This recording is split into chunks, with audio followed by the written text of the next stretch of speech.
Assalamualaikum warahmatullahi wabarakatuh.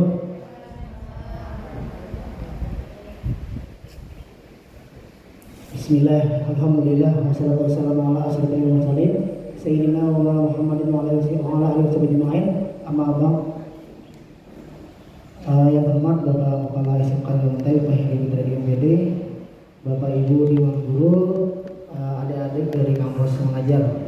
Baik, pertama-tama marilah kita panjatkan puji syukur kita kepada Tuhan Yang Maha Esa karena hari ini kita bisa bersilaturahmi dalam agenda aksi nyata atau diseminasi budaya positif. Nah, salam dan salam terlebih kita aturkan kepada junjungan kita Nabi Muhammad SAW. Semoga kita mendapat syafaat dari beliau. Amin ya rabbal alamin. Baik Bapak Ibu, nanti akan dibagi beberapa sesi. Jadi hari ini kami akan menyampaikan aksi nyata budaya positif. Baik Bapak Ibu, tujuan pendidikan berdasarkan pemikiran Ki Haji Dewantara. Nah, beliau ini walaupun singkat, jadi beliau ini menjadi Menteri Pendidikan itu cuma sekitar 3 bulan aja kurang lebih. Cuman pemikiran-pemikiran beliau itu berlaku sampai sekarang dan menjadi pedoman sampai sekarang. Nah, jadi menurut Ki Haji Dewantara, pendidikan itu adalah menuntun segala kodrat yang ada pada anak-anak agar mereka dapat mencapai keselamatan dan kebahagiaan yang setinggi-tingginya, baik sebagai manusia maupun sebagai anggota masyarakat. Nah, kemudian dari tujuan apa tadi sebelum tujuan pendidikan tadi, next. Nah, ini budaya positif. Bapak Ibu, budaya positif itu adalah nilai-nilai, keyakinan-keyakinan dan kebiasaan-kebiasaan di sekolah yang berpihak pada murid. Jadi bukan kita yang menentukan, tapi kita menentukannya berpihak kepada murid agar murid dapat berkembang menjadi pribadi yang kritis, penghormat dan bertanggung jawab. Ini budaya positif. Can next respon? Nah, di modul 1.4 ini ada 7 yang kami pelajari. Yang pertama ada perubahan paradigma belajar, kemudian disiplin positif, kebutuhan dasar manusia, motivasi perilaku manusia, kemudian posisi kontrol restitusi, keyakinan kelas, dan segitiga restitusi. Oke, next respon. Nah, ini perubahan paradigma belajar. Jadi kurikulum Merdeka ini menghendaki paradigma belajarnya itu proses pembelajaran yang biasanya dilakukan secara tatap muka, banyak didominasi oleh peran guru. Nah, jadi di kurikulum Merdeka ini harapannya sekarang itu berubah menjadi pembelajaran yang didominasi oleh murid, artinya murid yang berperan aktif, bukan gurunya. Kalau dulu kan kita ngajarnya gurunya aja yang asik menjelaskan di depan, entah itu ceramah atau mensimulasikan atau mendemonstrasikan di depan. Nah, tapi perubahan paradigma belajar ini menghendaki pembelajaran itu didominasi oleh murid dan outputnya menjadi profil pelajar Pancasila. Oke, next respon. Nah, ini disiplin musik tadi sudah ulun singgung juga. Jadi dalam budaya kita makna disiplin itu dimaknai menjadi sesuatu yang dilakukan seorang pada orang lain untuk mendapatkan kepatuhan. Jika cenderung menghubungkan kata disiplin dengan ketidaknyamanan. Oke, sebagai pendidik, tujuan kita adalah menciptakan anak-anak yang memiliki disiplin diri sehingga mereka bisa berperilaku dengan mengacu pada nilai-nilai kebajikan. Nilai kebajikan ini maksudnya nilai kebajikan yang universal dan memiliki motivasi intrinsik, motivasi dari dirinya sendiri, bukan ekstrinsik dari luar, tapi motivasi dari dirinya sendiri. Nah, kemudian disiplin positif itu Bapak Ibu itu tidak harus dengan memberi hukuman. Jadi tidak harus memberi hukuman. Kemudian justru itu ada salah satu alternatif terakhir. Jadi kalau kita mau memberikan hukuman anak itu paling terakhir kalau memang sudah tidak bisa. Dan kalau perlu tidak digunakan sama sekali Bapak Ibu. Jadi kata-kata atau memberi hukum pemor itu kalau di disiplin positif itu pilihan terakhir. Kalau sudah tidak mau ya sudah aja. Nah, itu tapi kalau perlu tidak usah digunakan sama sekali. Next respon. Nah kemudian terkait disiplin tadi, orang itu mau melakukan atau melaksanakan disiplin itu, mau belajar itu pasti karena ada kebutuhannya. Nah ini ada kebutuhan dasar manusia. Ketika kita mendapatkan apa yang kita inginkan, sebetulnya saat itu kita sedang memenuhi satu atau lebih dari satu kebutuhan dasar kita. Nah, kebutuhan kita pasti ada yang namanya kebutuhan untuk bertahan hidup, kemudian kasih sayang dan rasa diterima, kemudian kebebasan, kesenangan, dan penguasaan. Ini setiap orang pasti ada muncul yang namanya kebutuhan ini. Kita mau melakukan karena apa? Oh misalnya Bapak Sopi hadir sini, oh karena apa? Oh ternyata beliau karena sini hadir karena misalnya kesenangan. Itu motivasi intrinsik muncul dari dalam diri kita, karena itu di kebutuhan dasar kita. Oke, next participant. Nah kemudian motivasi perilaku manusia juga ada lagi, yaitu suatu dorongan individu yang berasal dari dalam diri yang untuk mencapai tujuan atau keinginan. Nah ini ada 3 motivasinya kenapa ada perilaku itu. Yang pertama untuk menghindari ketidaknyamanan atau hukuman. Nah mungkin mau melakukan itu karena ada nyaman atau karena tidak enak, lalu mau melakukan atau takut dihukum. Yang kedua untuk mendapatkan imbalan atau penghargaan dari orang lain. Yang ketiga untuk menjadi orang yang mereka inginkan dan menghargai diri sendiri dengan nilai-nilai yang mereka percaya. Nah ini bisa juga jadi refleksi kita bersama, apakah kita ada di salah satu ini. Apakah kita di nomor 1, nomor 2, atau nomor 3? Oke, next participant. Nah kemudian dari motivasi perilaku manusia tadi dijabarkan lagi. Yang pertama ada untuk menghindari ketidaknyamanan atau hukuman. Nah ini dari 3 tadi merupakan tingkat terendah dari manusia, dari motivasi perilaku manusia. Ini paling rendah. Biasanya orang yang motivasi perilakunya ini itu untuk menghindari hukuman atau nyaman akan bertanya apa yang akan terjadi apabila saya tidak melakukan. Jadi kalau motivasi ini muncul, pasti ada pertanyaan ini, apa yang akan terjadi bila saya tidak melakukannya. Nah kemudian sebenarnya mereka sedang menghindari. Jadi mereka itu mengkawaha, kalau bisa ya tidak menghindar. Mereka menghindar agar permasalahan yang muncul dan berpengaruh pada mereka secara fisik, psikologis maupun tidak terpenuhinya kebutuhan mereka. Bila mereka tidak melakukan tindakan tersebut, motivasi ini bersifat eksternal. Jadi ujungnya ini motivasi jadi eksternal, bukan intrinsik. Oke lanjut. Nah kemudian yang motivasi berikutnya ada untuk mendapatkan imbalan atau penghargaan dari orang lain. Nah ini satu tingkat lagi lebih tinggi dari motivasi yang sebelumnya tadi. Nah di sini orang berperilaku untuk mendapatkan imbalan atau penghargaan dari orang lain. Nah orang dengan motivasi ini akan bertanya, apa yang akan saya dapatkan bila saya melakukannya? Mereka melakukan sebuah tindakan untuk mendapatkan pujian. Jadi karena ada pujian yang menurut mereka itu penting dan mereka letakkan dalam dunia berkualitas mereka. Mereka juga melakukan sesuatu untuk mendapatkan hadiah. Jadi karena mau diberi hadiah, karena ada pengakuan atau ada imbalan. Nah tapi ujungnya ini motivasinya juga bersifat eksternal, bukan dari diri, bukan motivasi intrinsik. Next person. Nah ini yang terakhir, untuk menjadi orang yang mereka inginkan dan menghargai diri sendiri dengan nilai-nilai yang mereka percaya. Nah, orang dengan motivasi ini akan bertanya lagi, akan menjadi orang yang seperti apa apabila saya melakukannya? Itu pasti muncul pertanyaan dari dirinya. Kalau ada motivasi seperti ini, mereka melakukan sesuatu karena nilai-nilai yang mereka yakini dan hargai, dan mereka melakukannya karena ingin menjadi orang yang melakukan nilai-nilai yang mereka yakini tersebut. Kemudian ini juga adalah motivasi yang akan membuat seseorang memiliki diri positif, karena motivasinya berperilakunya bersifat internal, bukan eksternal. Jadi kalau yang ketiga ini itu motivasi, jadi motivasi internal dari dirinya sendiri, bukan eksternal, bukan karena mau hadiah, bukan karena mau penghargaan, atau bukan karena ada hukuman, karena takut, bukan. Oke, next person. Baik Bapak Ibu, ini konsep disiplin dengan identitas gagal. Nah ada hukuman dan ada penghargaan. Nah jadi Bapak Ibu, hukuman itu jelas pasti menyakitkan.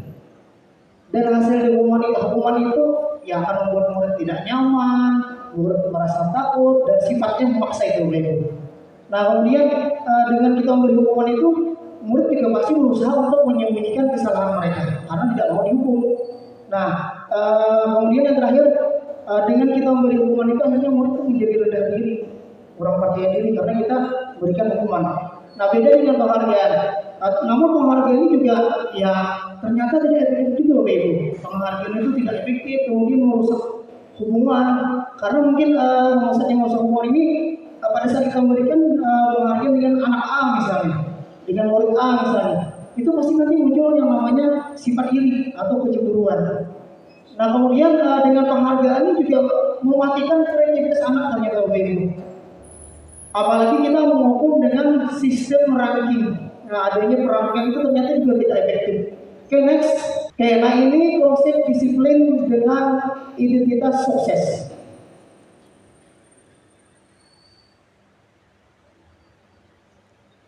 Nah, ini konsep disiplin dengan identitas sukses, ada konsekuensi dan ada restitusi. Nah, konsekuensi ini hasil atau dampaknya timbul sebagai akibat dari suatu tindakan atau kejadian.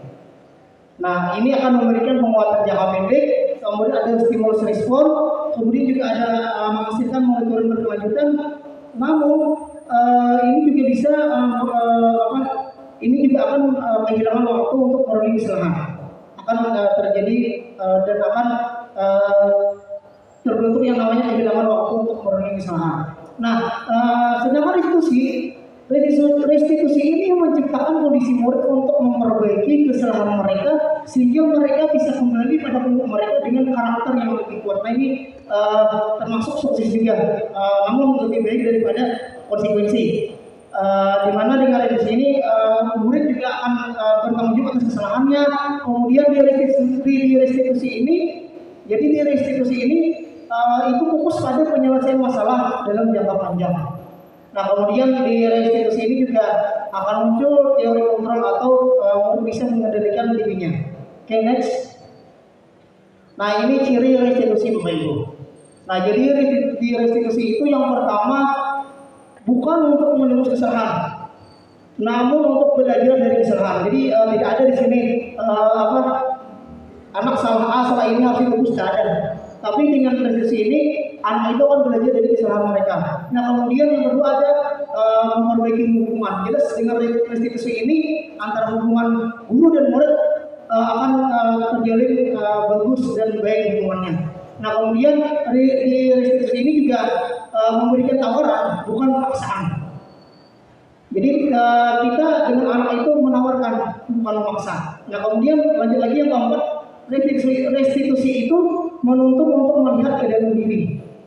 Ini yang kelima, restitusi itu mencari kebutuhan dasar yang mendasari tindakan. Jadi kita memvalidasi anak itu kenapa sampai melakukan itu, bukan mencari-cari kesalahan. Nah kemudian yang berikutnya yang keenam, restitusi diri adalah cara yang paling baik. Nah ternyata ini lumayan baik atau termasuk yang paling baik lah dengan restitusi ini.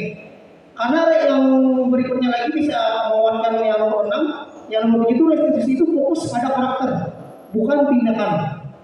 Nah kemudian lagi dikuatkan lagi dengan poin nomor 8, restitusi itu fokus pada solusi. Nah sehingga berkaitan lagi dengan yang ke-9, dengan adanya restitusi ini mengembalikan murid yang berbuat salah pada kelompoknya, jadi kembali dalam kondisi baik. Oke, next. Nah sekarang ini ada antara perbedaan antara hukuman, konsekuensi dalam restitusi. Nah ini ada contoh kasus Bapak Ibu, siswa tidak mengerjakan tugas. Nah sekarang kita bandingkan antara hukuman, konsekuensi dan restitusi. Kalau hukuman karena murid tidak mengerjakan tugas, pasti guru itu langsung menghukum murid tersebut. Misalnya hukumannya push up 10 kali, nah itu menghukum. Dan dengan adanya hukuman itu, guru pasti marah, akhirnya murid menjadi takut. Nah itu hukuman. Sedangkan konsekuensi, guru itu memberikan konsekuensi untuk mengerjakan waktu istirahat. Misalnya tadi karena murid tidak mengerjakan tugas, lalu murid itu konsekuensinya mengerjakan tugas pada saat jam istirahat. Nah itu konsekuensi.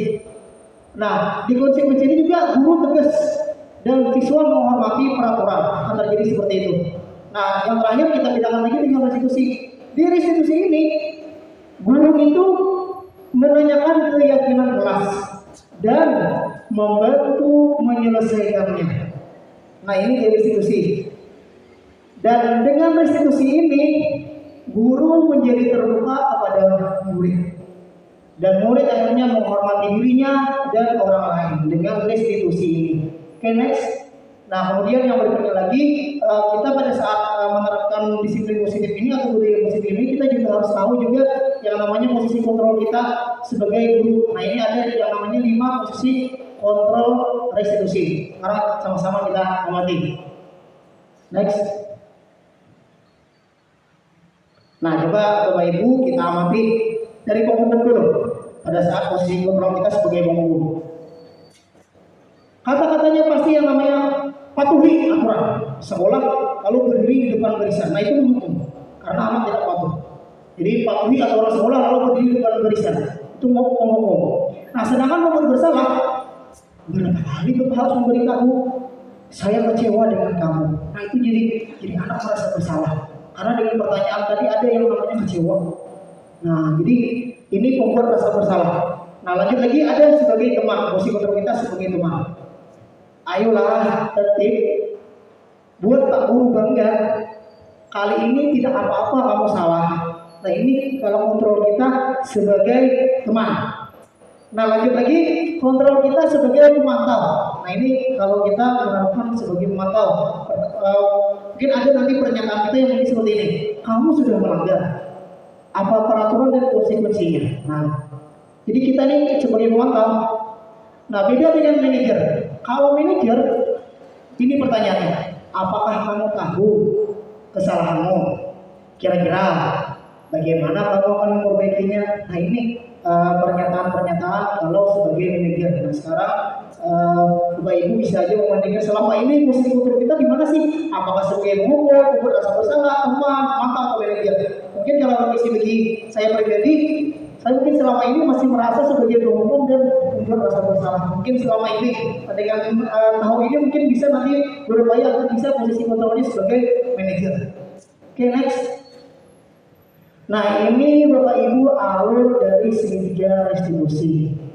Nah, jadi segitiganya ini ada pertama menstabilkan identitas, kemudian ada validasi kebutuhan dan menanyakan dia jelas. Nah, ambil contoh misalnya untuk menstabilkan identitas ini, misalnya kita berdiskusi dengan murid, misalnya dengan mengeluarkan pernyataan seperti ini misalnya. Setiap orang pasti pernah melakukan kesalahan. Kamu bukan satu-satunya yang pernah melakukan ini. Nah, itu menstabilkan identitas Bapak Ibu. Atau misalnya tidak ada manusia yang salah, Bapak pun pernah juga merasa salah. Atau lagi misalnya ada murid yang terlambat, tidak ada manusia yang sempurna. Kamu terlambat, Bapak juga pernah terlambat. Nah, itu contoh menstabilkan identitas. Nah, kemudian setelah kita menstabilkan, lalu ada yang namanya validasi kebutuhan. Nah, di validasi ini kita mencari penyebab atau alasan anak itu. Pasti mereka punya alasan. Nah, misalnya kita tanyakan, kamu tentu punya alasan mengapa melakukan itu. Nah, kemudian kita tanya lagi, adakah cara yang lebih efektif untuk mendapatkan apa yang kamu butuhkan? Ini untuk validasi kebutuhan, apa sih yang kebutuhan mereka, kenapa sih mereka sampai melakukan itu? Nah, ini validasi kebutuhan. Nah, kemudian terakhir menanyakan keyakinan kelas. Kita mengingatkan kembali nilai-nilai apa yang telah kita sepakati. Kamu ingin menjadi yang seperti apa? Nah, itu keyakinan kelas. Nah, inilah contoh segitiga restitusi. Next. Nah, mungkin untuk lebih jelas lagi, bisa kita lihat slide di depan, ini menjelaskan lagi. Jadi menstabilkan identitas itu tujuannya untuk membuat anak yang merasa gagal karena berbuat salah menjadi positif terhadap dirinya. Jadi kita stabilkan dulu. Nah, misalnya kita berkata seperti ini, berbuat salah itu hal yang manusiawi, tidak ada manusia yang sempurna. Nah, itu. Atau lagi misalnya Bapak Ibu juga buat salah, pernah membuat salah, kita masih bisa menyelesaikan permasalahan ini. Nah, ini bisa. Terus bisa lagi, kita lanjut lagi, misalnya kita berkata lagi, Bapak atau Ibu tidak tertarik untuk mencari tahu siapa yang benar, siapa yang salah. Bapak Ibu lebih tertarik untuk menyelesaikan masalah ini. Nah, ini Bapak Ibu. Terus berkata lagi kita misalnya, kalau kamu menyalahkan dirimu sendiri terus-menerus, apakah kamu bersikap baik pada dirimu sendiri? Nah, itu menstabilkan identitas. Oke, next. Nah, ini menyebarkan lagi validasi kebutuhan. Jadi validasi kebutuhan ini membantu murid mengenali basic atau kebutuhan dasar yang ingin dipenuhinya ketika melakukan kesalahan itu. Kenapa jadi melakukan kesalahan itu? Nah, pada dasarnya setiap tindakan manusia itu tujuannya adalah memenuhi basic needs, apakah itu power, ridho, kebebasan, atau love and belonging, kasih sayang, ingin mendapatkan kasih sayang adalah diterima, atau fun atau survival. Nah, misalnya kita melaksanakan kualitas kebutuhan ini, kita bisa menanyakan atau berkata seperti ini, Bapak Ibu. Kamu bisa saja kan melakukan hal yang lebih buruk, tapi kamu tidak melakukannya kan? Nah, kita lanjut lagi misalnya, kamu masih punya alasan mengapa melakukannya, apa yang penting bagi kamu? Bisa, atau lagi, kamu boleh tetap berusaha menjaga sikap itu, tapi tambahkan sikap yang lain yang baru.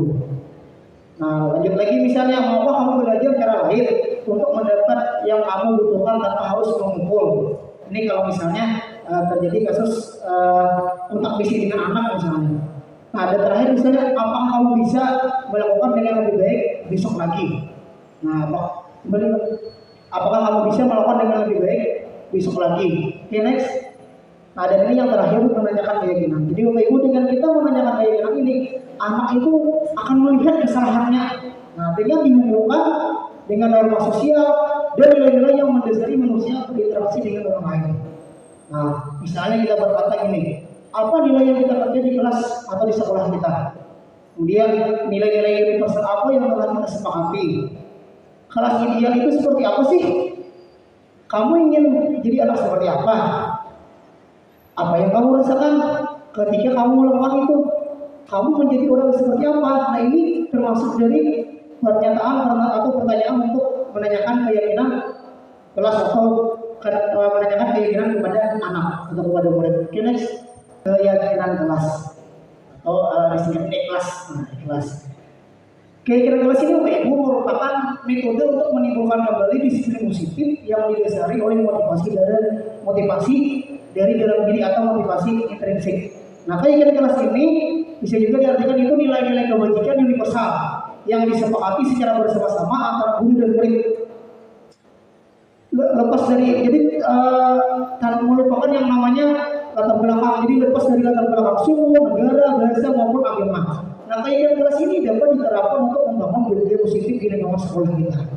Nah, seseorang akan lebih tergerak dan bersemangat untuk menjalankan keyakinannya. Nah, jadi pasti tergerak dan bersemangat kalau untuk menjaga keyakinannya daripada hanya sekedar mengikuti serangkaian peraturan tertulis tanpa makna.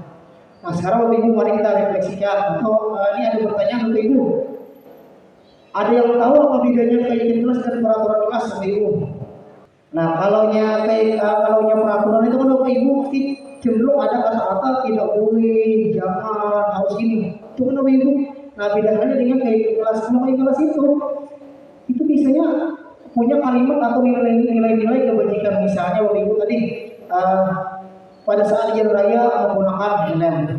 Nah, kenapa? Untuk menjaga keselamatan. Nah, itu beda kalau misalnya pada saat di jalan raya tidak harus atau tidak boleh tidak menggunakan helm, itu peraturan. Tapi kalau keyakinan, oh iya, dengan saya menggunakan helm, saya akan menjaga keselamatan. Itu nilai-nilai atau keyakinan yang kita yakini dari motivasi intrinsik kita. Baik Bapak Ibu, berikut merupakan contoh mungkin video Bapak Ibu tentang penerapan keyakinan kelas yang saya buat kemarin di kelas 11 dari Algebra 3. Nah, ini kami bersama-sama dengan murid membuat yang namanya keyakinan kelas. Silakan Bapak Ibu tonton. Assalamualaikum warahmatullahi wabarakatuh.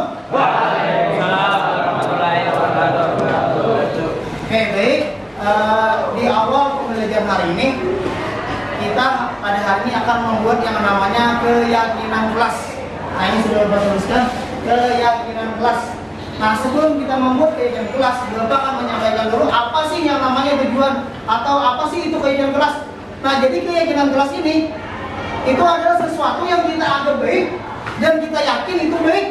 Nah, apabila kita meyakini itu baik, otomatis kita pasti akan melakukan karena kita yakin baik. Beda halnya dengan peraturan. Kalau peraturan pasti ada yang melanggar. Misalnya tidak boleh ini, tidak boleh pakai sendal.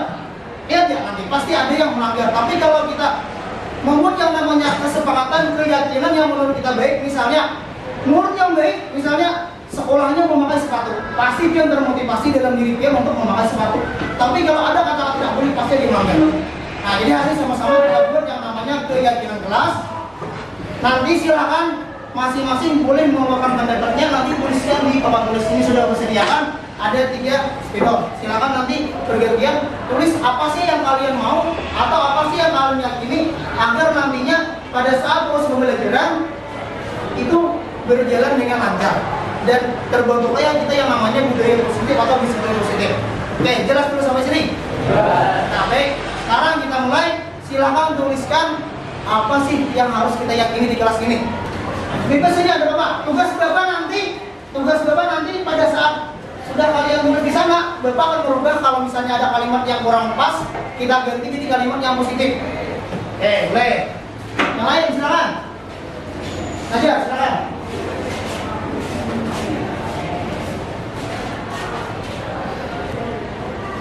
Oke, lanjut ada lagi.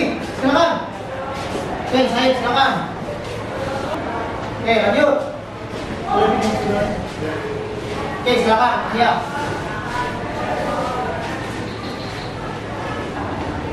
Oke, lanjut silakan.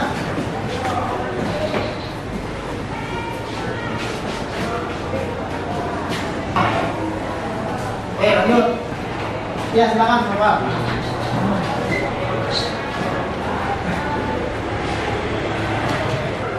Oke, lanjut. Oke, lanjut.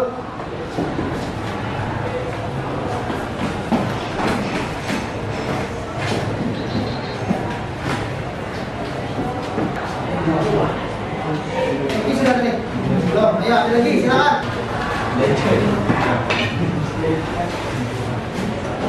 Sambil pikir-pikir dulu, Pak, pikir-pikir dulu apa yang mau ditulis ke depan, silakan.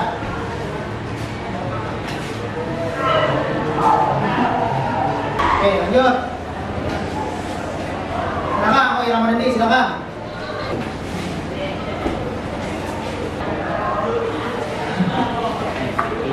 Oke, lanjut. Ya, silakan. Oke, Adit silakan.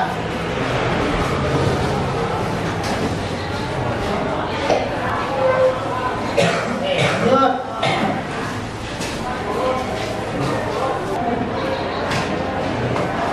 Lanjut. Silakan. Jadi.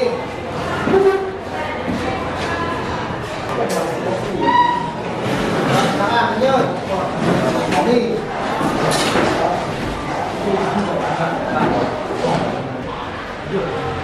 Oke, silakan lanjut.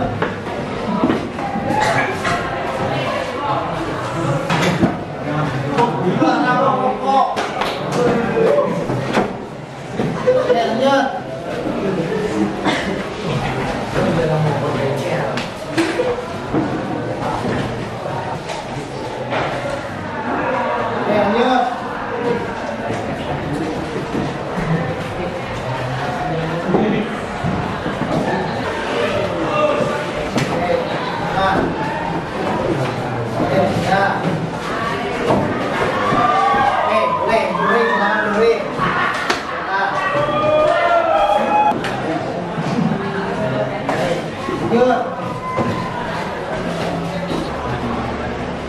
Ya, masih lanjut silakan.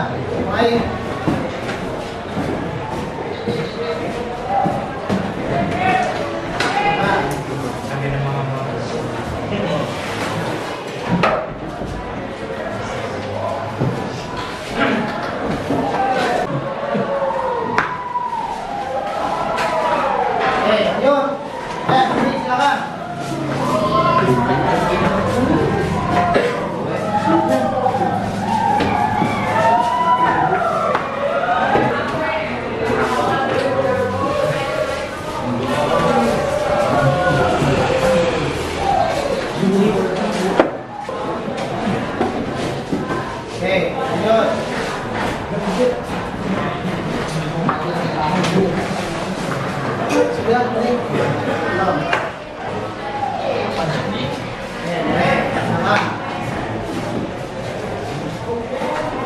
Ini semuanya lah keluarkan pendapat jadi satu.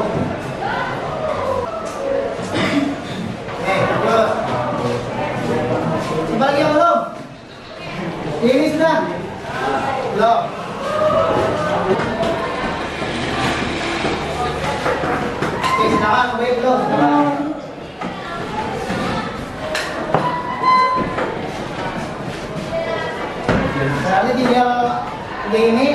mengajar kira.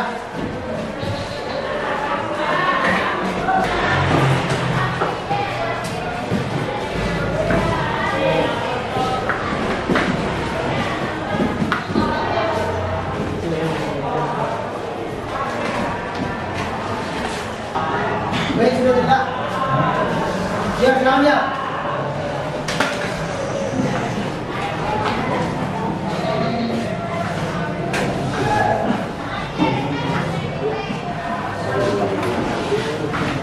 Ini saya ada.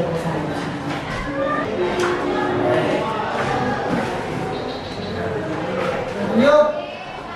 Ini silakan. Nah, yang begini ini. Ada yang belum lagi? Ada yang belum? Sudah semua, Pak? Sudah semua? Nah, berarti ini terakhir lah. Ya, mau Tadi.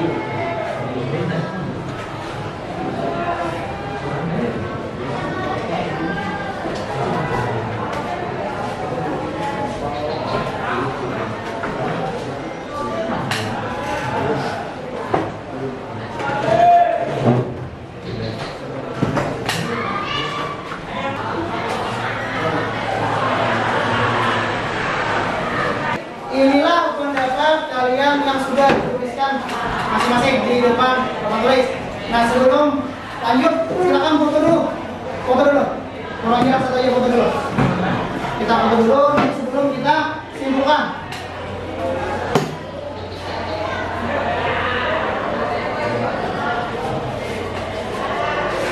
Oke, baik. Sekarang mau bertanya dulu. Apakah kalian sepakat ini kita simpulkan dulu, sepakat? Oke, jadi nanti kalimat yang di papan tulis ini sama-sama kita perbaiki kalau ada kalimat yang kurang bagus atau kalimatnya tidak bagus. Jadi kita jadikan kalimat positif. Baik, kita mulai yang pertama. Saat praktek menggunakan apa nih? Budaya 5R, masih ingat 5R apa? 5R masih ingat? Ya, rajin, rapi, Gas. ringkas, resik, apa lagi? Rawat. Oke. Saat praktek menggunakan budaya 5R. Nah, ini luar perhatikan dari yang kalian di sini ada yang sangkut pautnya dengan 5R ini. Sekarang coba kita bilang, apakah ada yang sangkut dengan 5R ini? Apakah ini yang nomor ini masuk dari 5R? Masuk. Nah, berarti murid yang baik berarti menerapkan 5R. Jadi 5R itu berarti pasti menjaga kebersihan kelas ataupun Tinggal. nah, ini bocorin kan? Oke. Artinya sudah terwakili di 5R. Lanjut. Murid yang baik itu pasti menjaga kebersihan termasuk dari merawat. Nah, lanjut. Apa lagi? Yang nomor 4 apakah termasuk dari 5R? Menjaga setelah menggunakan alat maka harus dibersihkan. Apakah masuk? Oke.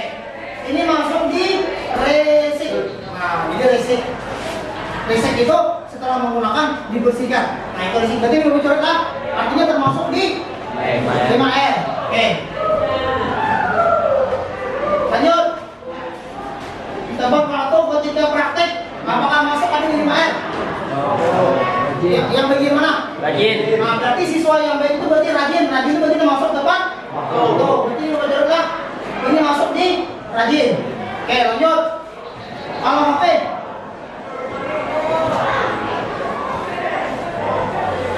Nah, ini kata-kata zaman ini kan berbagus lah. Jadi menggunakan HP saat pelajaran. Gitu kan? Ya. Ya. Ya. Atau perlu ditambahkan kalimatnya? Ayo silakan ada. Ayo silakan. Ayo silakan. Atau gini berusul. HP digunakan apa? Apa tadi? Hah? Oke, boleh. Berarti HP digunakan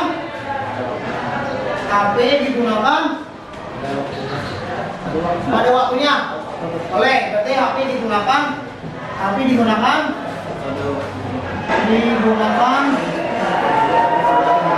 pada waktunya. Gitu. Berarti saat pembelajaran adalah berarti pada saat pembelajaran HP-nya boleh digunakan jika diperlukan. Oke. Lanjut. Setelah menggunakan alat harus dikembalikan ke tempat asalnya. Apakah ini ada sabun bawang tinggal 5 air? Ada. Kira-kira di pinggir mana? Fisik. Boleh, listrik atau perawat ya. Berarti ini coret lah. Oke. Berpakaian yang rapi masuk di mana? Kita masuk 5 air betul ya? Oke, coret ya. Oke, lanjut. Saat praktek harus berpakaian baju jurusan. Oke. Apakah perlu dirubah? Saat praktek harus pakai baju jurusan.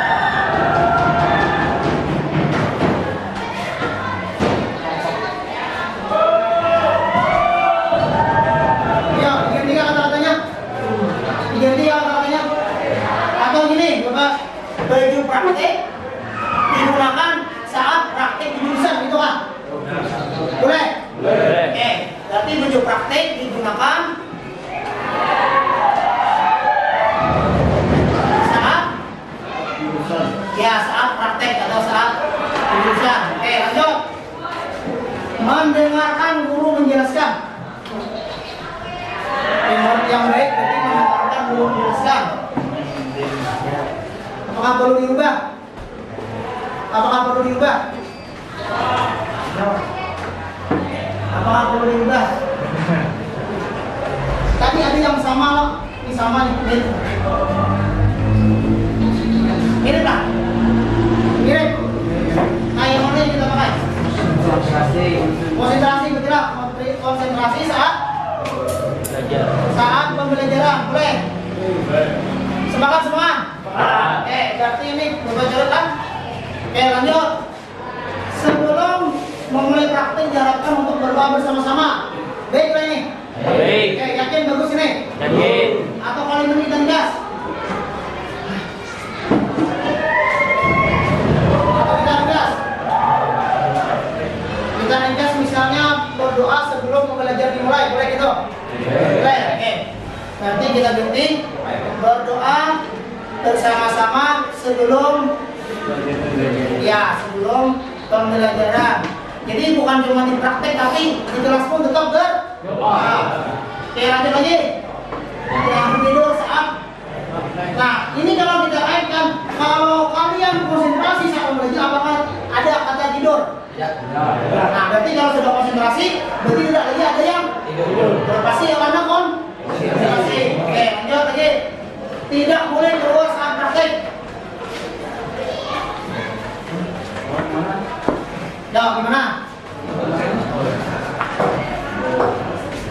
Ya, yang mau ngomong jangan ada kata-kata tidak. Tidak boleh, jangan ada kata tidak boleh. Ya. Apa? Jangan ada kata jangan. Dilarang, jangan tidak. Boleh keluar saat Apa? Apa? Silakan. Amin, ada. Ayo. Atau kita ubah. Boleh keluar saat praktik jika meminta izin, boleh? Nah, kalau tidak izin berarti tidak boleh. Nah, boleh lah, boleh keluar saat praktik jika mendapatkan izin. Karena masih ada tiba-tiba misalnya WC kan misalnya, ya. Lanjut. Tidak bikin ribut saat praktek. Kalau kalian konsentrasi apakah ribut? Kalau kalian konsentrasi apakah ribut? Nah, berarti perlu ini kita jerit. Kita jerit kan? Lanjut. Jangan menggunakan sendal saat praktek. Kita ganti kata-katanya. Apa ya? Ya, menggunakan sepatu. Oke. Menggunakan sepatu pada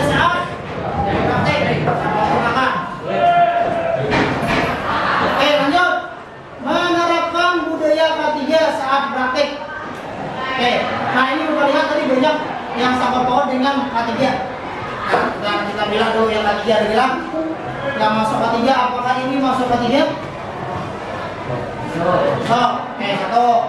Ini lagi. Ini apakah masuk dari ketiga? Masuk. Apakah masuk? Masuk. Ada lagi. Menggunakan baju pada saat boleh? Oke, boleh, ini termasuk yang di sini tadi lah. Mana tadi? Tiga. Mana tadi? Mana yang baju tadi mana? Ya, berarti ini sudah masuk di sini lah. Kita jorok lah. Oke, lanjut lagi.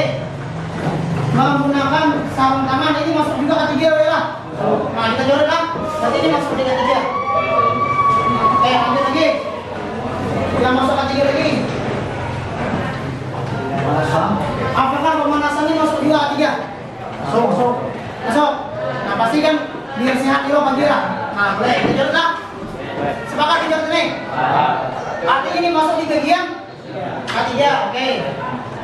Lanjut. Mengumpulkan tugas tepat waktu. Sepakat semuanya ini. Oke. Menghormati guru ketika menjelaskan, tidak boleh memakai kalung. Ini kaitannya dengan keyakinan sekolah. Ini keyakinan sekolah juga. Terus ini mending kita kaitkan ke 5S lah. 5S. Apa itu 5S? Santun. Senyum, salam, sopan, sapa, sambung. Nah, coba dari 5 ini ada nggak yang sambung? Yang mana? Oke, berarti masuk 5S ya. Ini kita jawab kan? Oke, lanjut lagi. Apa lagi yang masuk di 5S? Nomor 15 menjadi kita. Oke, masuk ya. 5S. Ya, lanjut lagi. Kalau nya menerapkan 5S apakah membuli teman? Pasti santun, pasti menghargai teman, ya kan? Oke, berarti kita coret. Oke, ada lagi. Dulu. Ini pasti semangat ini sudah pasti konsentrasi, ya kan? Nah, ini konsentrasi. Terus dilarang makan ini pasti kalau dia tadi ini yang meminta izin ya. Ya, boleh keluar saat praktik asal dapat izin. Oke, lanjut. Ini masuk ketiga lah. Apa ini lah? Masuk ketiga. Ini ketiga juga. Oke. Nah, dari semua ini kita minta tolong hapuskan yang lebih jelek. Silakan satu orang. Ya.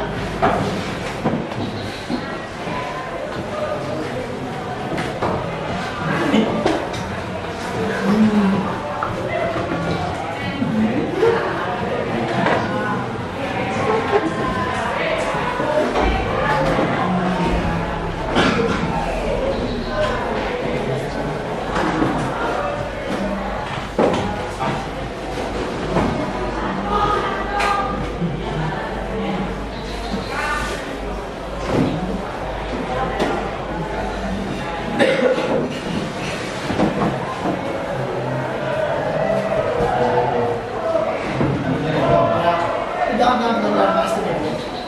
Tadi udah hapus lah yang HP tadi lah, HP.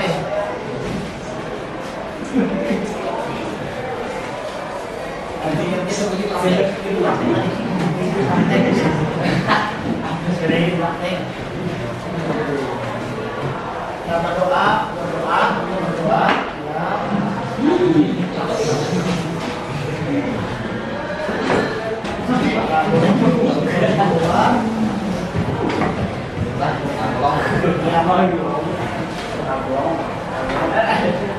Menggunakan sepatu ya, menggunakan sepatu ini sepatu.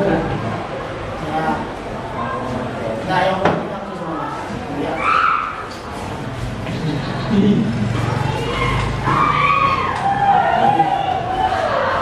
Oke. Ini Pak. Lagi mulai.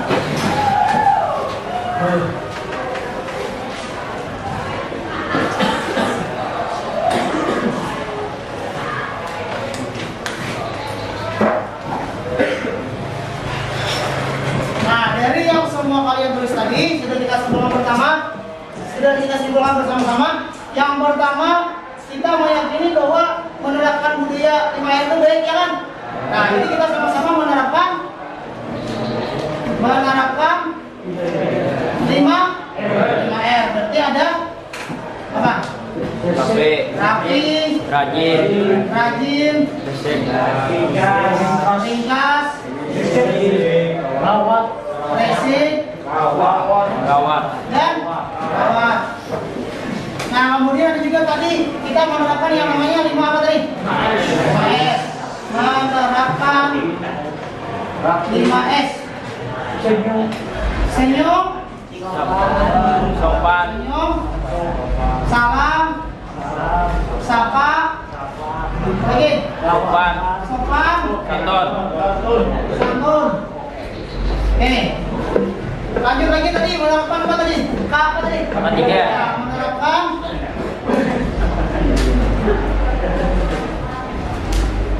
K3. Apa K3? Keselamatan dan kesehatan kerja. Oke. Keselamatan dan kesehatan Kerja. kerja. Ada lagi? Terus tadi ya ini ya, berdoa bersama-sama sebelum belajar. Oke. Berdoa sebelum Belajar. ya sebelum pembelajaran. Ya pasti sebelum dan sudah berarti ya. Ya sebelum dan sesudah. Oke, lanjut. Apa lagi? Apa lagi? Menggunakan sepatu. Ya, berarti menggunakan sepatu saat sepatu saat praktek atau di kelas. Oke, lanjut lagi. Ini izin Bapak hapus lah. Ini sudah kita wakili di sini. Konsentrasi. Apa lagi ya? Ya, konsentrasi. Jadi siswa yang baik itu dia tidak akan ngantuk malah konsentrasi.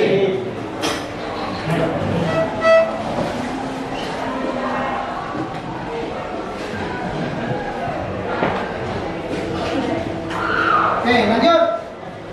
Lagi. Terkait HP tadi lah, HP yang tadi. Apa?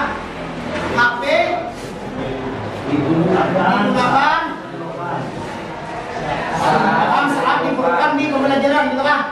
Oke, saat diperlukan dalam pembelajaran. Oke, yang terakhir, tugas dikumpul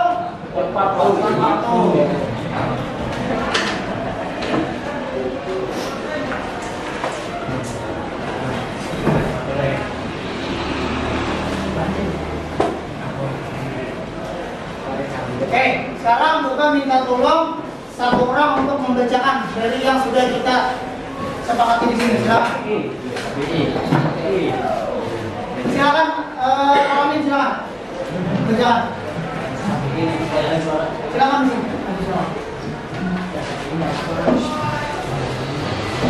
Ya, suaranya lebih Keyakinan 1. Menerapkan 5E, rapi, kaji, ringkas, fisik, dan rawat. 2. Menerapkan 5S, senyum, salam, sapa, sopan, dan santun. 3. Menerapkan K3, keselamatan dan kesehatan kerja. 4. Berdoa sebelum pembelajaran. 2. Sebelum dan sesudah pembelajaran. 5. Menggunakan sepatu saat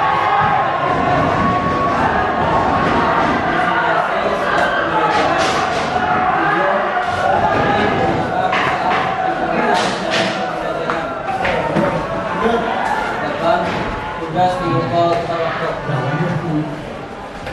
Oke, silakan. Oke, tepuk tangan dulu semuanya.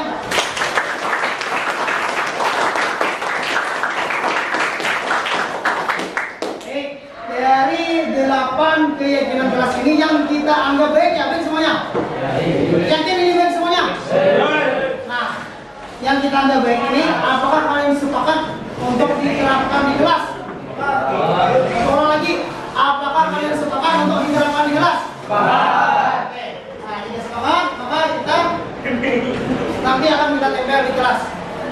Deal semuanya? Oke, baik. Jadi kita hari ini sudah membuat yang namanya biaya kelas. Saya mengharapkan dengan adanya kajian kelas ini, tumbuhlah yang namanya budaya positif atau disiplin positif di baik di kelas maupun di lingkungan sekolah maupun di saat pembelajaran praktek. Baik, itu saja yang sudah itu yang bisa kita sepakati hari ini. Baik, terima kasih. Assalamualaikum warahmatullahi wabarakatuh. Ya, tepuk tangan semua. Nah, itu Bapak Ibu contoh penerapan materi kelas yang saya tawarkan di kelas kemarin. Nah, berikut juga saya ada mencoba menerapkan yang namanya restitusi. Silakan Bapak Ibu untuk. Oke, silakan Bapak Ibu.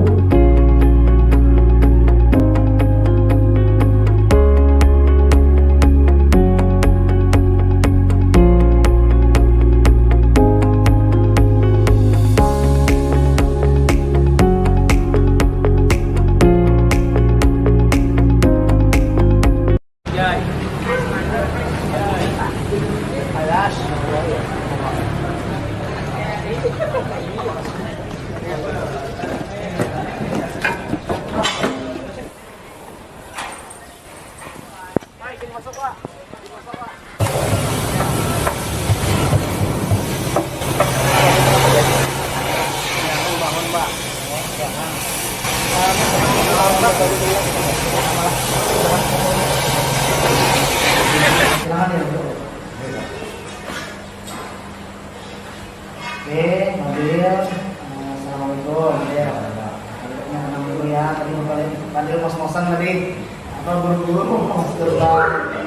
Jadi Fadil di sini Bapak cuma mau diskusi dan nanti mungkin ada solusi lah. Jadi Bapak menyaksikan sendiri tadi terlambat ya gitu. Terus Bapak lihat juga Fadil enggak pakai baju seragam sekolah nih, ya kan? Nah, terus sepatunya ada deh, Bapak ada. Gimana nih baju sepatunya? Oh, berarti sepatunya tinggal di kelas. Nah, terus kalau seragam bajunya itu kenapa enggak ada? Oh, tinggalan. Nah, jadi dia kalau kita sebagai murid itu kan kalau yang namanya kesalahan tuh ya wajar lah. Setiap orang itu pasti punya kesalahan. Biar kitanya mau dan juga Bapak pernah juga membuat kesalahan. Nah, dan mungkin Fadil melakukan kesalahan hari ini ada alasan-alasannya. Nah, kalau boleh tahu kita mulai dulu dari terlambatnya kenapa nih kita terlambat? Perkembangan berbeda. Kemudian kalau sepatu dia ada ya di kelas berarti. Nah, terus seragamnya mana nih? Ketinggalan. Kenapa jadi sampai ketinggalan? Oh ya tadi buru-buru tadi ya. Padahal bangunnya jam berapa tadi? Oh berarti kesiangan bangunnya. Oke Fadil, tadi Bapak sudah dengar alasan Fadil. Sekarang Bapak menanyakan kembali terkait keyakinan kelas yang kemarin sudah dikasih pakaian bersama. Masih ingat kan? Masih ingat berarti 5R kan? Penerapan 5R dan 3. Oke Fadil, nah dari 5R yang sudah kita sepakati tadi masih ingat Fadil? 5R itu apa aja misalnya? Ya ada rajin, kemudian rapi, rawat, tuntas, basic. Nah dari 5 itu terkait Fadil ini tentang terlambat itu apa yang tadi dilaksanakan dari 5R tadi? Oh berarti rajinnya ya. Oke, berarti Fadil tidak melaksanakan yang namanya rajin. Oke. Nah kemudian terkait seragam Fadil, apakah dari 5R itu belum masuk? Bagian mana? Ini rapi ya. Nah kemudian kita juga ada kesepakatan yang kemarinnya karena hari ini kita pembelajaran praktek, berarti harus memakai seragam praktek ya berarti ya. Nah harusnya pakai seragam.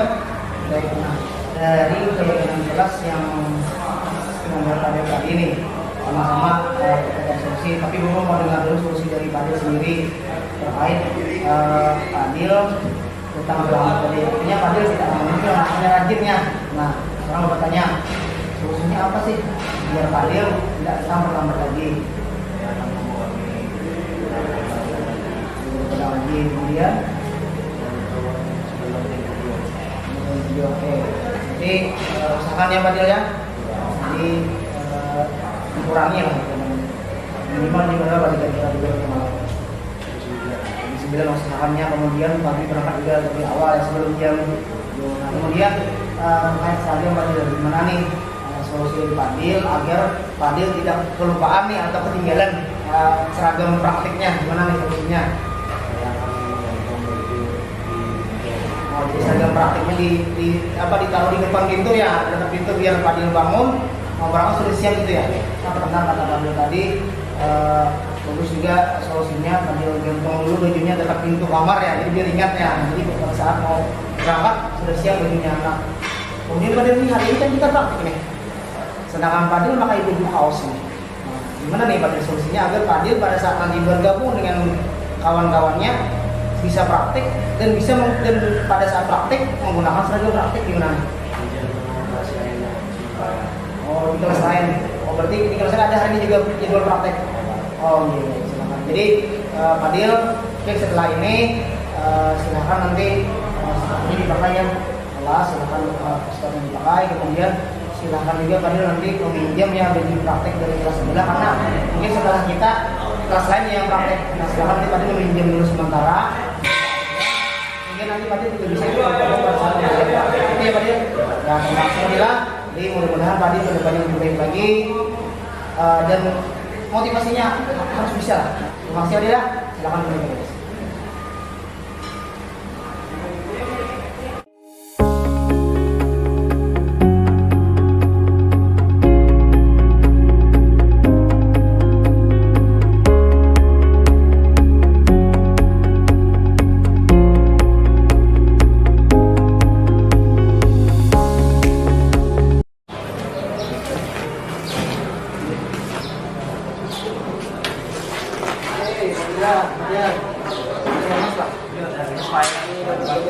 Oke, nanti silakan lanjut ke dua ya Mas ya.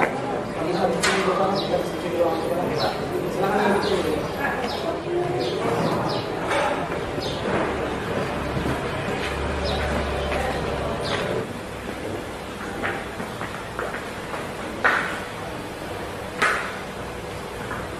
Bisa dulu lah. Oke, assalamualaikum Hadir. Oke, jadi tadi Fadil praktek tadi jadi kelas ya. Oke. Tadi Fadil tadi ada yang kurang sih yang dipakai untuk praktek masa. Nah terus jadi kita sini kita sama-sama diskusi. Memang setiap orang itu pasti punya kesalahan. Tidak ada orang itu yang sempurna. Ada ya yang salah, ada juga tidak ada yang salah. Nah, jadi di sini kita sama-sama diskusi mencoba. Nah, kira-kira nih tadi Fadil apa sih yang kurang dari praktik tadi? APD. Jadi memang kalau praktik itu kita harus tetap ya mengutamakan yang namanya keselamatan kerja. Nah, jadi APD tadi apa yang dipakai Fadil tadi? Kaos tangan, kacamata, sama. Oh, berarti tadi Fadil tidak memakai helm gitu, sarung tangan, kemudian sepatu ya. Oh berarti pakai sandal tadi. Iya, pakai sandal. Terus kacamata juga lupa tadi. Nah, oke. Tadi kan masih belum alasan kenapa nggak pakai APD tadi kan. Nah, sekarang boleh tanya dulu kenapa nggak pakai helm sama sarung tangan tadi. Lupa Pak, lupaan tadi. Terus kacamatanya tadi nggak bisa nggak kelihatan kalau panas. Oh nggak lihat. Oh gitu. Padahal Fadil kalau kita pakai kacamata itu memang kalau di waktu belum nyala bus apinya memang tidak kelihatan. Tapi kalau sudah nyala itu jelas kelihatan. Itu penting sekali itu untuk menjaga mata kita. Nah satu lagi tadi sepatunya juga yang dipakai. Itu yang tadi juga punya alasan. Kenapa nggak pakai sepatu? Lupa. Memang sampai lupa itu kenapa? apakah bangun yang kesiangan juga atau Bangun yang kesiangan, Pak. bangun yang kesiangan biasanya Terlambat. utang terlambat. Memang tadi sebenarnya tak belum apa. Yang kedua, Ada yang begadang begini, jadi begadang lalu kelupaan gitu, kelupaan paginya. tergesa-gesa. Jadi tergesa-gesa tadi akhirnya nggak makan sepatu gitu. Adil, masih ingat kan dengan kelas kita yang kemarin kita sama sepakati kita kemarin maksudnya Iya, mestinya, Pak. apa yang kita sepakati kemarin? Dan ketiga dalam kegiatan praktek. Berarti kita menerapkan 5R ya Pak. Ulang pembelajaran jadi 5R itu ada rajinnya, rajin, rapi, rawat, ringkas dan bersih. Nah kemudian praktik itu kita harus melakukan yang namanya apa? Nah kalau untuk adik itu yang menggunakan APD ya. Nah APD alat pelindung diri. Nah dari keyakinan kelas yang sudah kita sepakati kemarin kan tadi begitu dulu kan ini kita kemarin. Nah jadi apa yang sudah dilanggar tadi nih dari keyakinan itu? Saya melanggar ketiga dan tidak menggunakan APD dalam praktek. Jadi sama-sama nih kita cari solusinya dari atas kelas yang sudah dilanggar tadi nih. Ya kita mulai dulu dari sepatu nih. Kan tadi bilang kelupaan nih sepatunya. Sekarang Bapak pengen tahu nih, ingin langsung dari Kadil apa sih solusinya nih agar Kadil ke depannya tidak ketinggalan lagi sepatunya. Mungkin nanti saya menyiapkannya malam hari dan masakannya di pintu sampai pagi langsung siap. Oke, berarti disiapkan yang di awal ya agar nanti tidak ketinggalan gitu ya, tidak tergesa-gesa bagi harinya. Nah kemudian untuk helm dan serang tadi kan tadi juga lupaan nih. Nah, solusinya apa nih ya? Biar nanti pas prakteknya sudah ada berbagai tangan helm, tangan solusinya. Mungkin nanti saya mengecek dulu di dalam APD-nya yang saya lupa. Jadi mungkin bisa juga nanti kan tadi tahu dari resikonya apa kan sesuatu itu bisa tadi mengidentifikasi ya agar tidak terjadi bahaya pada saat hadir. Nah itu ya. Nah kemudian hadir juga lupa ya terima kacamata ya. Tadi males ya karena tidak kelihatan ya teman-teman. Nah sekarang ini nih pada saat ini hadir merasakan nggak efeknya tentang pakai kacamata tadi? Nampak mata saya agak sakit. Ini misal ya paling sakit ya. Nah jadi padahal penting kan menggunakan kacamata tadi, menggunakan kacamata saat mengelas tadi kan. Nah, jadi kita akan balik apa nih untuk mengenal berikutnya kita akan mengenal. Kalau ada praktek nanti saya akan pakai mata. Jadi ada matanya bisa dari biasa dan panas tadi kan. Nah, jadi Pak Dio sudah ada solusi kan. Jadi tidak ada yang satu yang salah, cuma tinggal kitanya mau dan memperbaiki. Tadi Pak Dio sudah ada solusi ya. Juga berharapan kedepannya terkait dengan kajian kelas kita dan juga penerapan ketiga APD tadi alat pelindung diri tadi itu bisa maksimal diterapkan dari kerja ya. Nah mungkin itu Fadil. Jadi terima kasih tadi sudah berkenan masuk ke ruang lokal kita diskusi, kita cari solusi bersama atas keyakinan kelas yang sudah dilanggar tadi. Oke Pak Ade, terima kasih ya. Oke, silakan Pak Ade kembali ke kelas ya. Assalamualaikum warahmatullahi wabarakatuh. Perkenalkan nama saya Muhammad Adas dari kelas 11 dan 3. Penerapan institusi yang dilakukan pada tajidir membantu saya menemukan solusi dari permasalahan saya. Terima kasih. Wassalamualaikum warahmatullahi wabarakatuh. Oke Bapak Ibu, silakan ada yang mau ditanyakan. Kalau ada yang mau menanggapi boleh silakan.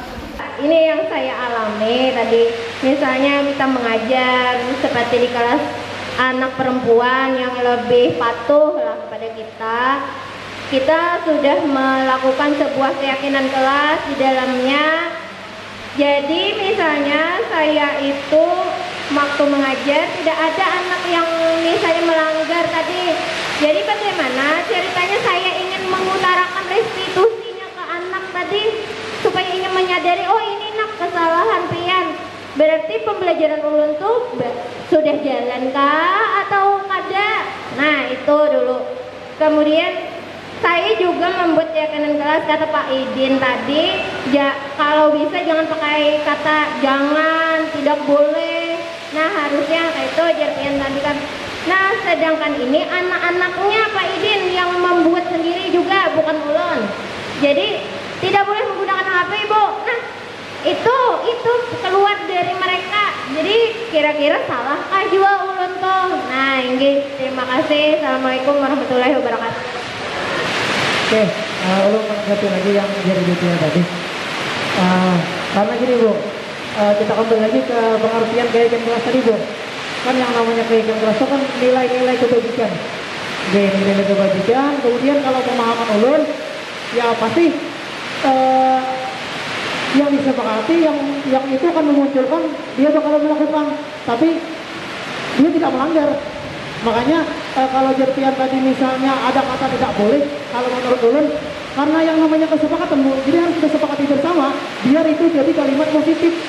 Jadi bukan Tian yang bakal hendak, tapi Tian arahkan. Nah ini kalimatnya kurang pas. Kita kan yang jelaskan lagi, oh yang namanya keyakinan tuh ini nah, nilai-nilai kebajikan tuh ini nah, yang baik tuh nah. Jadi dirubah tuh jadi kalimat positif. Kalau menurut saya harus diperbaiki itu, karena kalau ada kata-kata jangan tidak boleh itu jadi pemicu untuk melakukan yang tidak baik. Tapi kalau ada kata-kata yang bagus, misalnya tadi yang HP digunakan saat mendukung pembelajaran misalnya. Nah itu kan kata-kata positif. Pasti dia mikir, oh berarti ini Ibu Pia menjelaskan ini belum mengarahkan pakai HP, pasti disimpannya. Kalau sudah muncul motivasi intrinsiknya. Tapi kalau dia tidak muncul, tiba-tiba Ibu Pia saat menjelaskan anak main HP, nah itu perlu Pia restitusi, Pia ingatkan lagi keyakinan kelas. Berarti kalau tidak terjadi apa-apa, kan yang namanya keyakinan kelas itu kan kita yakini baik. Kalau anak-anak itu melaksanakan yang baik dan tidak melanggar, nggak ada restitusi Bu, nggak perlu restitusi. Yang namanya restitusi itu kita menstabilkan, mengembalikan anak pada saat dia merasa bersalah, dia kembali ke kelompoknya sudah stabil. Makanya bukan kita di awal pembelajaran itu kan kalau kita di model ajar ya Bu, itu kan di awal itu masih mengingatkan keyakinan kelas. Nah sudah kita ingatkan, lalu terjadilah proses pembelajaran. Pada saat proses pembelajaran, misalnya anak itu tidak melanggar dan keyakinan kelas itu jalan dan keyakinan kelas itu dilaksanakan mereka, kita di akhir boleh memberikan reward. Baik anak-anak, Bapak hari ini bangga kalian sudah melaksanakan keyakinan kelas yang telah kita sepakati. Kedepannya ditingkatkan lagi anak-anak. Nah tapi kalau misalnya pada saat proses pembelajaran anak ada yang melanggar, itu pilihannya gini Bu. Kalau selama kasusnya itu bukan kasus besar, kita coba ingatkan keyakinan kelas. Tapi kalau kasusnya besar, kita bawa ke ruangan. Restitusinya bukan di tempat itu, tapi restitusinya tersendiri. Karena kalau di tempat itu, kita akhirnya jadi menjudge anak. Kasihan anak, kita jadi menghakimi anak. Itu kan Bu, kasihan anaknya. Jadi restitusi itu setelah pembelajaran, kita bawa ke kelas, kita ajak kumpul sama-sama. Gini tuh Bu.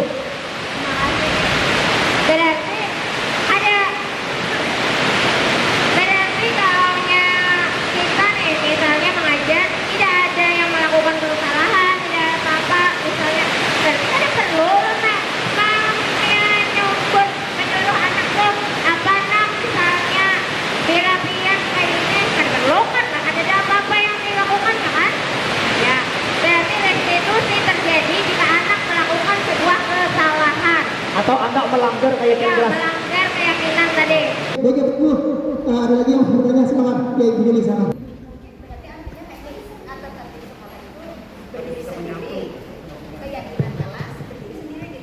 Kalau menurut ulun harus mendukung yang namanya peraturan tata tertib sekolah. Menurut ulun, tinggal kita kemas di kelas itu jangan sampai ada kata-kata yang sifatnya memaksa. Nggih, itu kalau ulun pengalaman ulun Mbak. Ibu Yuli juga pernah juga sih kalau ulun di kelas membuat kajian kelas. Nggak ada kan dia memaksa, dia sendiri. Ulun cuma merubah kalimatnya menjadi kalimat positif dan dia sendiri yang menyepakati. Anak-anak sendiri yang di kelas yang menyepakati. Mungkin itu. Silakan respon ada. Dari Bapak ada. Jadi memang di beberapa yang pernah saya baca memang ada semacam pertentangan antara, ada yang mempertentangkan antara keyakinan kelas dengan peraturan sekolah atau tata tertibnya. Jadi makanya itu mungkin beda sudut pandang ya. Jadi memang kalau peraturan sekolah itu namanya juga peraturan ya. Lebih kental unsur bahasa hukumnya ya. Jadi karena dia sebuah peraturan, maka dalam tanda kutip mungkin namanya ada semacam paksaan untuk mematuhi peraturan itu. Ada paksaan, ya, mau ke demo ya kita anggap sebagai paksaan gitu ya. Dan ada konsekuensinya kalau melanggar aturan itu. Ini memang bahasa hukum kan seperti itu. Ya. Keyakinan positif yang disepakati bersama itu lalu dituangkan menjadi kesepakatan kelas itu sebagai alat, ujungnya tadi ya, alat untuk menjadi budaya positif di kelas itu. Nah kemarin kan belum sempat menyinggung, mungkinlah anak-anak kita ini sedang bingung sekarang. Guru A kesepakatannya ini, guru B kesepakatannya ini, guru di kelas itu ya. Jadi mungkin ke depan kalau nanti kita kan tahu apa di PMN seperti apa. Karena ini semua guru kan akhirnya melaksanakan kan keyakinan kelas. Baik yang memilih perilaku itu ataupun tidak, paling tidak yang kita inginkan adalah satu kelas itu sama lah. Nanti tolong dikoordinasi lebih lanjut, satu kelas itu sama sehingga mungkin kita bisa pertama lebih fokus dan mungkin ada terlalu banyak ya kesepakatannya jangan banyak-banyak, 2 atau 1, 2, 3 aja kesepakatannya. Tapi itu kalau konsisten satu semester kan kata-kata kita berapa kali pertemuan? 18 ya? 18 ya? Normalnya 18 ya? Kali pertemuan kan itu sudah luar biasa tuh. 18 kali pertemuan kali sekian guru, jangan-jangan sudah jadi kebiasaan. Syukur-syukur sudah menjadi budaya. Ya. Nah, jadi